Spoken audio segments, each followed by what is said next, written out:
प्राचीन काल में एक साहूकार था जिसके 7 बेटे और 7 बहुएं थीं।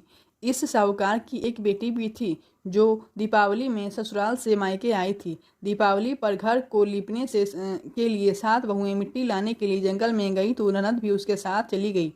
साहूकार की बेटी जहाँ मिट्टी काट रही थी उस स्थान पर स्याहू अपने अपने बेटों के साथ रहती थी। मिट्टी काटते हुए गलती से साहूकार की बेटी की खुरपी की चोट से स्याहू का एक बच्चा मर गया। इस पर क्रोधित होकर स्याहू बोली, मैं तुम्हारी कोख बांधूंगी। स्याहू के वचन सुनकर साहूकार की बेटी अपनी 7 भाभियों से एक एक कर विनती करती है कि वह उसके बदले अपनी कोख बंधवा ले।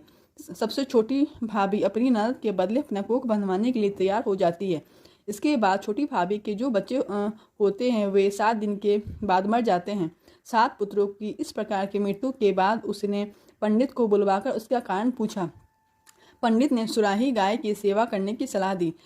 सुरही गाय की सेवा से प्रसन्न और उसे स्याहू के पास ले जाते हैं। रास्ते में थक जाने पर दोनों आराम करने लगते। अचानक साहूकार की छोटी बेटी की नज़र एक और देखती है तो वह एक सांप गरुड़ पंखनी के बच्चे को डसने जा रहा था।